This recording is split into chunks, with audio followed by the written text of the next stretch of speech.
Hello, আসসালামু আলাইকুম। কে বলছেন আপনি? ওয়ালাইকুম আসসালাম। কেমন আছেন আপনি? আর আপনি কে বলছেন? আমি কার কাছে ফোন করলাম আমি নিজেও জানি না। আমাকে চিনবেন আগে? আমাকে চিনতে হবে। আপনার পরিচয়টা দেন। কে আপনি বলছেন? আপনি তো আগে ফোন করছেন। বুঝেন না ব্যাপারটা? আপনি আসলে কে? পরিচয় দেন তো। আমি তো নাইট সাহেবের স্ত্রী বলছি। আপনি কি আমাকে চিনেন?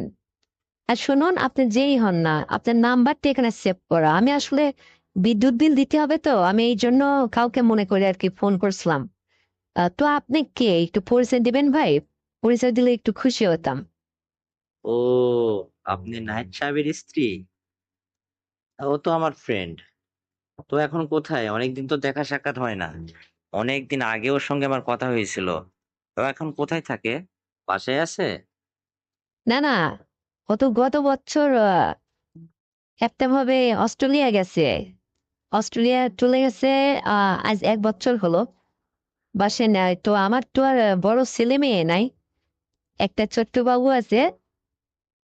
এর বয়স মাত্র ও আমার পেটে রেখে গেছিল। এই তো ৭ মাস বয়স। ও যাওয়ার ৩ মাস পরেই আমার বাচ্চাটা প্রসব করলাম। তো মানে আমার আসলে একা ফ্ল্যাটে থাকি তো। আর ওই কাজের বুয়াটা আছে। তো আমার ওই বিদ্যুৎ বিল দিতে হবে। আমি আসলে একজনকে ট্রাই করতে গিয়ে আমি একজনকে উদ্দেশ্য করে ট্রাই করতে গিয়ে আপনার কাছে ফোনটা চলে গেছে। সরি ভাইয়া। কিছু মনে নেবেন না আরকি। আপনি কি আমার হাসব্যান্ডকে চিনেন? আরে হ্যাঁ, চিনব না মানে? ও তো আমার ছোটবেলার ফ্রেন্ড। আমরা একসঙ্গে কলেজে লেখাপড়া করছি। তো নাইট শেফ তো বিয়ে-শাদী করছে অনেক দেরি করে। লেখাপড়া শেষ করে বিয়ে-শাদী করছে অনেক দেরি করে আমার জানা মতে। তো ও তো একটা জব করত। জব ছেড়ে মানে পাবলিক ফার্মে জব করত। কি যেন একটা। তো ভালো মতো সেলারি পেত। তারপরে মনে হয় জবটা ছেড়ে দিয়েছিল না? হ্যাঁ, ও চাকরি করতে আসলে ওর পছন্দ হলো না। বলছিল যে আমি পরের চাকরি আর কতদিন করব। ভাল লাগে না। তো যাই হোক, একটা উপায় ওর বের হলো। কারো মাধ্যমে ও অস্ট্রেলিয়া চলে গেছে। যাক, ওখানেও মোটামুটি ভালো আছে।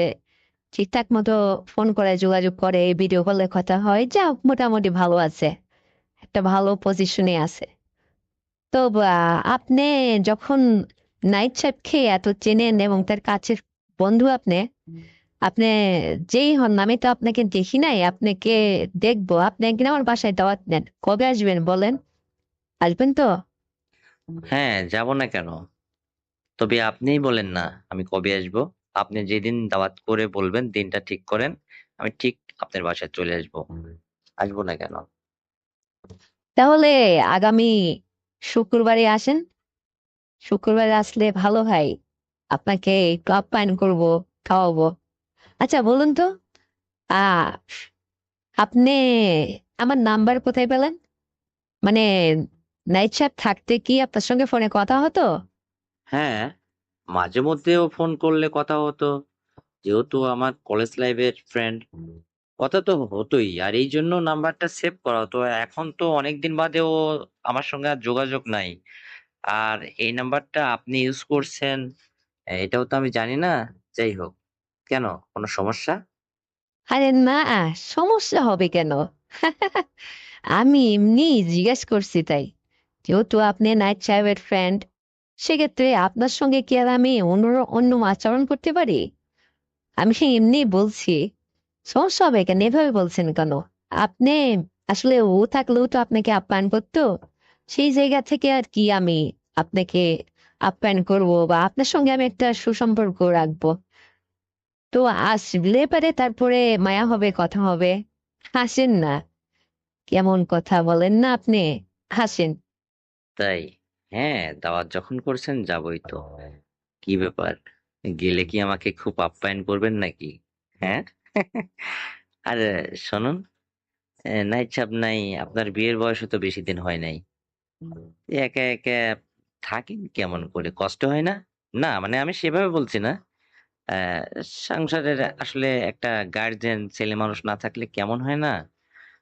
তারপরেও তো সার্বিক ব্যাপারটা আরকি একটু কষ্টই হয়। তারপরেও একটা কুমারী মেয়ে, আপনি একা থাকেন। আসলে এইজন্য আরকি বলছি। মাইন্ড করেন না। আরে না না, মাইন্ড করবো কেন? আপনি বলতেই পারেন। আর তাছাড়া আপনার কথা আমার খুব ভালো লাগতেছে কেন যেন।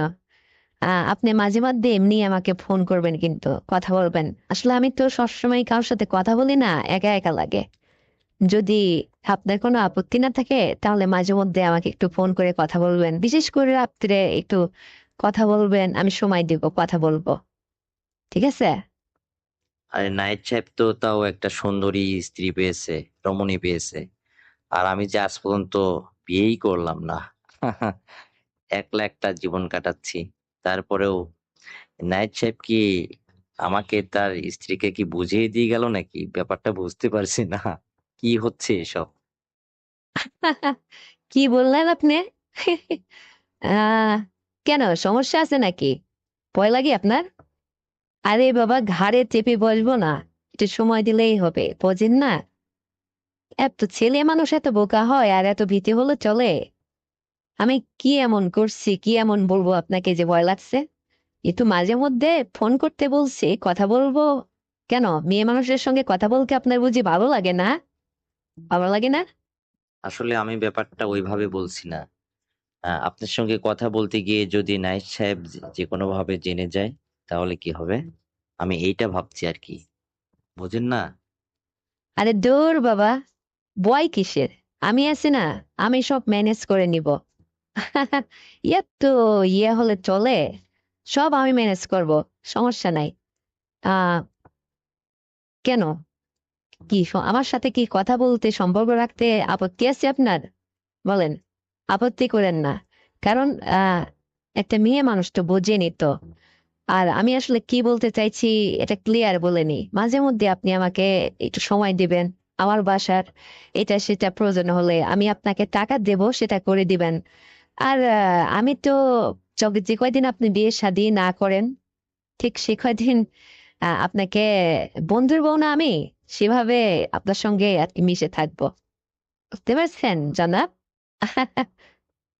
আচ্ছা, আমি আপনাকে একটা কথা জিজ্ঞেস করি। আ আপনার স্বামী নেই অনেকদিন যাবৎ। আপনি অল্প দিন হলো বিয়ে হইছে মাত্র, সবে একটা বাচ্চা হলো। একা, একা থাকতে আপনার কষ্ট লাগে না? মানে ব্যাপারটা মাইন্ড করেন না? স্বামী নেই, অনেক সময় স্বামীর সুখ দরকার হয় বা স্বামীর যে একটা ঘাটতি, এটা আসলে কেমন অনুভূতি জাগে? একটু বলেন তো? ওরে বাবা, এত দূর ভেবে বসছেন? ওই যে কোলবালিশ আছে না, কোলবালিশ, ওইটা নিয়ে শুয়ে থাকি। আর কিছু বলবো জনাব? হ্যাঁ, ভাজা মাছটা উল্টাই খেতে জানেন না। আমি আসলে আপনাকে কি বলতে চাইছি এটা আপনি এখনো বুঝতে পারেননি। আস্তে আস্তে সবই বুঝিয়ে দেব জনাব, সব বুঝিয়ে দেব। হুম, বন্ধুকে পেয়েছি, এখন আর ছাড়াছাড়ি নেই। আমার দাবি দেওয়া সব বন্ধুর কাছ থেকে আদায় করে নেব, ঠিক আছে? কিচ্ছু বোঝে না, এত বোকা হলে চলে? আমি তো আছি। তার মানে আমি আপনাকে আদর করতে চাইলে আপনি আদরও করতে দেবেন? হ্যাঁ? হ্যাঁ, দেব না কেন, অবশ্যই দেব। আমি আপনার বন্ধুর বউ না? তো বন্ধুর বউ তো নিজের বউয়ের মতোই। আর যেহেতু আপনার বউ নাই, ব্যাপার কি, কোনো সমস্যা নাই, দেব। হুম হুম, টেনশন নেই। আরে আমার তো বিশ্বাসই হচ্ছে না। এসব কি হচ্ছে? আমি কি আসলে সত্যি, সত্যি এসব শুনছি নাকি স্বপ্ন দেখছি? হ্যাঁ? দাঁড়ান, আমি আপনাকে জনাব এখনই বুঝিয়ে দিচ্ছি।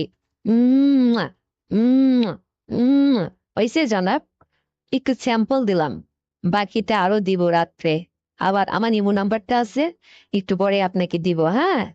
জনাব, আপনাকে সোজা করেই ছাড়ছি। এত দিনে না পাইছি একটা মদন, হ্যাঁ, সোজা করে ফেলবো আমি। আমি কি আর নায়েব সাহেবের মতো আপনাকে সুখ দিতে পারবো? তা কি সম্ভব? কেন জনাব, আপনি এত নার্ভাস হচ্ছেন কেন? আপনি না পুরুষ মানুষ, এত নার্ভাস হলে চলবে? আপনি মনে সাহস রাখেন জনাব, আমাকে একদম, আমি যেভাবে চাইবো, যেভাবে যেটা যখন যা বলবো, হিংস্র বাঘের মতো হুঙ্কার মেরে এসে সেই কাজটা করতে হবে, ঠিক আছে? আরে নায়েব সাহেব তো আহ করতো, সে মোটামুটি বেশ ভালো পারদর্শী। আমি তো তার উপরে অখুশি না। সে আমাকে যথেষ্ট সুখ দিত, যথেষ্ট মজা দিয়ে সবকিছু আর কি, এটা এত ভেঙে ভেঙে বলতে পারলাম না। যথেষ্ট সুখ দিত আমাকে। কাল আমি আপনার কাছে আশা করি এইটুকু, যে আপনি তো একটা ইয়াং ছেলে। আরে আপনার বাহুবলই আলাদা। আর তাছাড়া আমি দেখতে শুনতে বেশ মোটা সোটা একটু, হ্যাঁ। দেখলে আপনার চোখ জুড়াই যাবে, না জিষ্ণু দুশাসি। আমার ওজনও মোটামুটি 70 কেজি হবে। আমি কি কম, বলুন? ওরে বাবা, তাহলে তো এক্সেলেন্ট, বেশ সুন্দর হবে। আমার তো এরকমই পছন্দ, যে এইরকম দেখে একটা পরের মেয়েকে বিয়ে করব। তো না চাইতেই জল, এরকম হলে তো ভালোই হবে। যতদিন নাইট সাহেব না আসবে, আমি যদি তার অভাবটা, তার গ্যাপটা, তার শূন্যস্থানটা আমি পূরণ করতে পারি, তাহলে তো ভালোই নিজেকে মনে করব যে কারোর একটু উপকার করলাম। কি ঠিক বললাম না? হ্যাঁ, 100% ঠিক। আর আমি তো আপনার কাছে এটাই চাচ্ছি রে বাবা, বোকা ছেলে। এতক্ষণে না আপনি বুঝলেন ব্যাপারটা। আমি তো এইটাই চাচ্ছি। আর রাত্রে ভিডিও কল, ফোন ফোন মানে ভিডিও কলে যদি আপনি ফোন দেন না ইমুতে, তাহলে তো আমি আপনাকে আমার পায়ের থেকে মাথা অব্দি সবটা দেখাবো, যে আমি আসলে দেখতে কেমন, আমার সাইজটা কেমন, যাতে আপনার আরো একটু আগ্রহ জাগে আমার প্রতি, হ্যাঁ। তারপরে নাইট সাহেব কিন্তু যতদিন না আসবে অতদিন বন্ধু হিসাবে আমার পাশে থাকতে হবে। আমি যখন যেটা, মানে এভরিথিং এভরিথিং, আমি যখন যেটা করতে বলবো ঠিক সেটা করতে হবে। মানে বুঝে নেন ব্যাপারটা। A to Z আমি যা করতে বলবো, আমার হাজবেন্ডের গ্যাপটা আপনাকে পূরণ করতে হবে, ঠিক আছে? কি রাজি তো আপনি? ঠিক আছে। আমি তো এক পায়ে খাড়া, আমার তো কপাল মনে হয় খুলেই গেল। ভালোই হবে। তবে একটা কথা আমি আপনাকে জিজ্ঞেস করব, সেটা হচ্ছে আহ আহ আপনার বডি সাইজ কত হবে একটু বলেন তো, তাহলে আমি অনুমান করব আপনি দেখতে কেমন, নদুস নদুস মানে কেমন শরীর স্বাস্থ্য একটু বুঝে নিতে পারবো। জি জনাব, বলছি 36। ঠিক আছে? শুনতে পেয়েছেন? আস্তে করে বলছি, আবারও বলছি 36। লজ্জা লাগে কিন্তু আমার, আর বলতে ইচ্ছে করছে না। নিজে এসে সব নেড়ে চেড়ে দেখে নিক, যারটা সে বুঝে নিক। অত বলতে পারবো না আমি। যা, আমার লজ্জা করে না, বোকা ছেলে। শুক্রবার দিনকে আসেন আমার বাসায়। শুক্রবারে আসলে আমার বাসায় তো শুধু কাজে বুয়া থাকে, আর কেউ থাকে না, হ্যাঁ। আহ ও একটা টাইম একটু কাজ করে চলে যায় বাসাতে, আমি আর আমার বাবুটা এই থাকি গেট আটকে দিয়ে। আমি বাসার ঠিকানা শেষে বলে দিব, ওখানে নক করলে হবে, হ্যাঁ। ফোন করে চলে আসবেন শুক্রবারে, জুম্মার নামাজ পড়ে আমার বাসাতে চলে আসবেন। তারপরে আমি আর আপনি দেখবো না কতদিন আমাকে বোকা ছেলে পাহারা দিয়ে রাখতে পারে। হুম, আমিও দেখবো না। আর আমার ভালোই হলো মনে হয়, তাই না? হুম, ভালো তো লাগবেই। এখন তো আর কোল বালিশ লাগবে না, আমি তো আছি, তাই না? হ্যাঁ, এই তো, বুঝতে পারছেন ব্যাপারটা।